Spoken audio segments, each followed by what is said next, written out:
Hello, everybody. Welcome back. It's day number 4 of my top 5 videos. Hope you have enjoyed the first 3. Go back elsewhere in the channel to check them out. Get involved. Get involved in those comments. So today's subject is my top 5 best individual performances. So once again, completely based on what I have seen. I've seen 78 games this season and over 40 as a neutral. So no bias in what I say whatsoever. Just those games where one player particularly just shone and gave a performance that just made me talk about them rather than the game afterwards. As I've said on all the other videos, you're entitled to your opinion. I'm entitled to mine. If our opinions are different, that's absolutely fine. Stick yours in the comments, but no need to get narky if we disagree. And also, I'm only commenting on games I was at. So if you saw the world's greatest performance, overhead kick, hat trick in 6 minutes, and I wasn't there, it's not going to be in my list. So without further ado, here comes my number 5, and my number 5 is a hat trick. It's a hat trick by Billy Sharp at Aston Villa for Sheffield United. So we're at the point in the season where Villa are on their sort of drop off before Grealish comes back. Not playing too well at all, trying to settle Mings into the team and get things ticking over while Grealish rehabilitates. Sheffield United are on a great run now, and this, well, we know what happens at the end of the game. This should have proven to be a bit of a marquee performance by the Blades, but goes a bit south. But this is all after Billy Sharp has done his work. Now, Sharp's going to score a hat-trick in this game, and if you watch back, none of the goals are goal of the century contenders. In fact, they're all pretty much tap-ins. The first one is a rehearsed corner. Medine drops back, heads it across, and Sharp brilliantly finds the space and finishes. The second goal, there was a bit of contention about. The ball goes loose after Medine hits the post, and some argument that it was in the keeper's hands, but Sharp, super quick putting it in there again. 3 yards out or something for the first one, 1 yard out for the second one.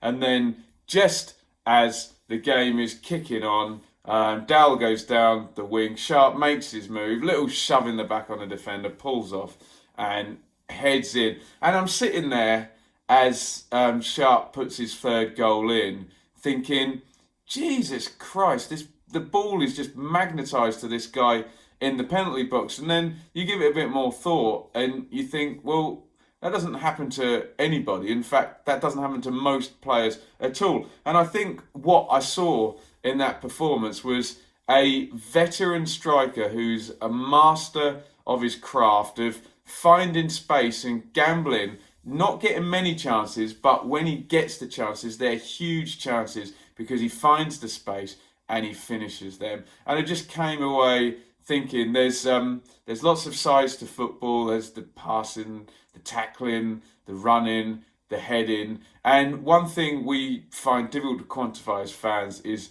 just the brains and the movement. And I think that was quite the show of brains and movement from Billy Sharp. So that is my number 5 individual performances. My number 4, we're going to Spygate again. A few narratives just keep coming up. And this is Jack Clarke for Leeds against Derby. Outstanding performance. So I'd seen Clarke come on as a sub and score in Leeds' game against Villa.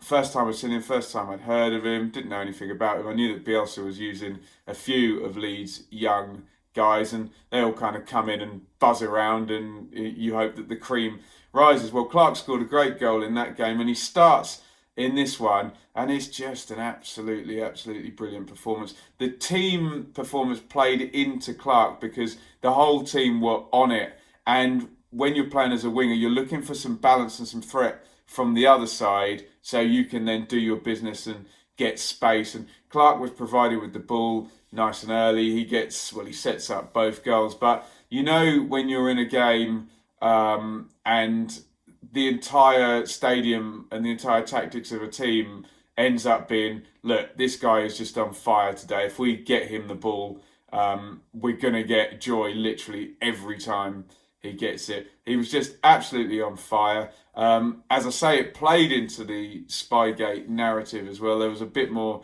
needle and intensity on the game if you ever needed more intensity at Leeds and at Elland Road. But I think us English football fans as well, when we see a young English player come in and produce a kind of superlative performance like that, we all get that much more excited that they're young and that they're English. So my number 4 individual performance is Jack Clark for Leeds against Derby. Number 3, bear with me on this one, is Rhys James for Wigan against Norwich. And I know you were probably aware of Sharp's hat-trick, and you were probably aware of Clark's Spygate performance. But Rhys James has been a really interesting one.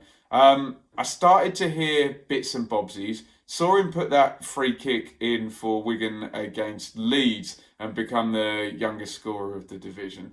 And, you know, then the guy gets on your radar. Oh, it's another Chelsea loanee, and he's a fullback, but he's absolutely brilliant. So I'm like, oh, okay, fine. And it comes up to Ipswich's first game with Wigan. I haven't seen them play yet. And in a complete Hunger Games style weather, you know, rainstorm, wind and everything, James plays right back for Wigan, in amongst experienced players. Remember, he's the right back, and he's basically, I don't want to say a one-man team, but in terms of their creative output, it was just ridiculous to see, get it to the right back and let him do his damage. That was the tactic. And I kept reminding myself, this kid's 18, and he was just fantastic on the ball in a really not very good Wigan team, standing out an absolute mile. Took a free kick. Did he hit the bar from a free kick? Great set plays, great crosses. Just seemed an absolute natural. Fast forward again, Wigan's next game against Ipswich, and again James, 100 touches, obviously sets up the equalising goal. And I'm like, I've seen this guy twice and he's been man of the match twice. Then I start to realise that James is so good that Paul Cook is taking an 18-year-old right back on loan and playing him in central midfield, basically as the main fulcrum of a championship team. This is their evolution. So I turn up to watch Norwich versus Wigan versus Norwich up at the DW. And the narrative was that Norwich had brought 5,000 fans and they were coming in on their promotion push. James plays centre midfield and is just absolutely outstanding against the future champions who just dominate teams. And he was so good in central midfield, moved in there. Again, I keep saying, playing with players who've probably played 200 or 300 games in their lives, you know, at or around this level. And James just head and shoulders above everybody. Just brilliant performance. I love the evolution. I mean, he'll probably end up going back and being a Premier League right back rather than a central midfielder. But to see a player come in on loan at such a young age and carve out such an important role in a team. Remember, this is Wigan. He wasn't on loan at Villa, Leeds, Norwich or Sheffield United, where you come into a really good team. This is a bad team that finished in the bottom 6. And I just love that evolution. I love the performance. He scores. Even then, they get a penalty against the league leaders, who steps up. 18-year-old James sticks it in. Brilliant on the ball. Even managing to master a few tactical fouls as well. Experience beyond his years. An absolute natural. So my number 3 is Rhys James at Norwich. On to number 2. And speaking of Norwich, this is a bit of a painful one because it's Emi Buendia. I could have gone for Buendia at Leeds, but Norwich had so many good performances that day. I've gone for Buendia against Ipswich, which I think was the next, it was the next game, wasn't it? So Buendia arrived. I didn't know who he was when he arrived. Another of Stuart Webber's master recruit signings. And I believe I might have seen his debut actually. But certainly the first time I saw him was in the Derby game at Portman Road early on in the season, early September. Ipswich a bit up and at him, a bit direct. And I didn't think he was that good in that game. Didn't seem up with the pace or the physicality or the atmosphere of a local derby. And I'm kind of like, oh, well, he might be a bust, whatever. I saw Norwich a few weeks later. They just started to get into the brilliant form that saw them promoted. And they were at Reading and Buendia played again. And I'm like, oh, okay, right, I see something now. That's an improvement. He seemed a bit more up to speed. Maybe he just wasn't fit for that first game and it took him a while to get in. So then I don't see Norwich for a long while. And I start to hear that, oh, hang on a minute, he's actually the best player there in this right-hand side, not right wing position, but right-hand side of a 4-2-3-1, coming inside, being creative. So I see Norwich then for the next time against Birmingham, and Buendia is really, really good, but goes off after half an hour, or certainly inside the first half. I think he got 2 assists in the short time he was even on the pitch. Really, really good, making things tick. But I still hadn't seen him play an entire game and do his thing. So we get to the local derby. Okay, I'm an Ipswich fan. I'm having to talk about my team at the bottom and our fierce rivals at the top. It was a bit of a one-sided affair. Norwich win 3-0. And I got to see this guy, and he's playing on the right-hand side, and he's Argentinian, quite tenacious, likes to tackle, tracks, receives the ball, finds space, got 2 assists in that game. And I think a key of Norwich's success was how quick they were in transition, and Steeperman was very good at this as well. But Buendia was the master of receiving it in transition. I don't know how many assists he got where he played in Timu Puki to score a goal, but Ipswich struggled to get near Buendia. Showed his nasty side as well, because when they got rough with him in the second half, he mouthed off back and looked a real competitor, the sort of guy you want on your team. Typical Latin player, bit of flair, bit gnarly. Let's see how he does in the Premier League. My number 2 performance of the season was Emi Buendia for Norwich against Ipswich. And here is my number 1, which I've spoken about before, is Pablo Hernandez for Leeds against Aston Villa. All of these other performances I really, really enjoyed, and like I say, came away thinking, oh God, that guy was good, that guy was good. But the only performance where I've literally just sat there laughing in the stadium was Hernandez. And this came up in my team performances of the season as well. So if you've watched that video, you'll know about the game that Leeds go 2-0 down fairly early on in the game. Hernandez is occupying his position, just in off the wing, finding those spaces. Not quite how Norwich do it, because it's a 4-1-4-1 with Leeds. So there's still 2 guys inside of him centrally rather than the one we've just spoken against Buendia.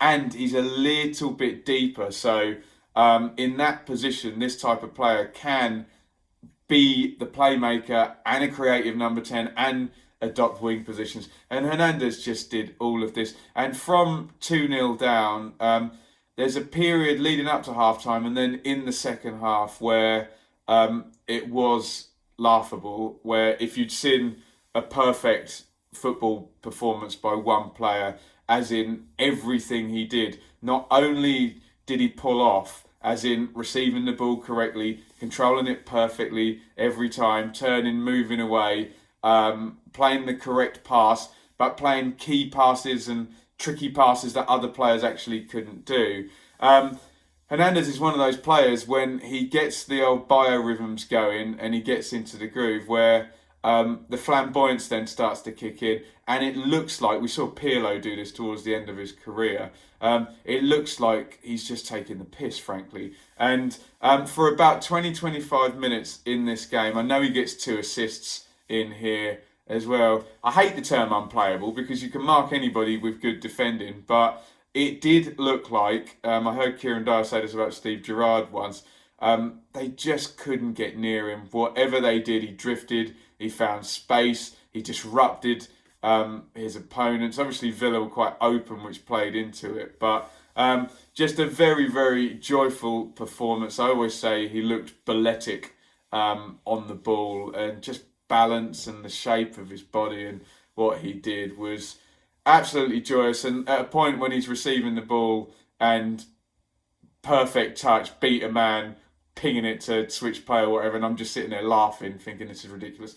I know that's why we watch football, isn't it? Those type of guys to get you out of your seat, and the sheer joy of that magician type player. So my number one individual performance of the season was Pablo Hernandez against Leeds. Thank you for watching. As I say in all of these videos, be nice in the comments.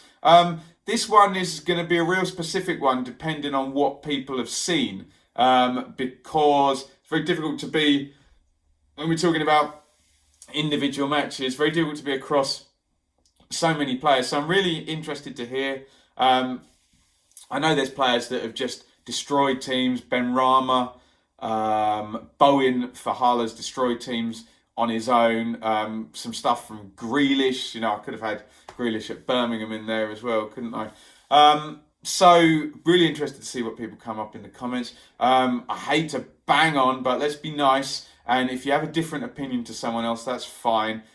Just state it, and we can all learn a thing or two, can't we? Thank you very much for watching. One more of these come in tomorrow. I hope you've enjoyed them. So get your favourite individual performances in the Championship this season in the comments, and get me some ideas of more top 5 videos. As you know, us YouTubers, very jittery in the off season, looking for good content to produce, not just any old content, but good content. So get your ideas in. Follow me on Twitter at Benjamin Bloom. Hit subscribe, comment, hit the bell for regular notifications, and I will see you tomorrow, all being well, with another top 5 video. Over and out.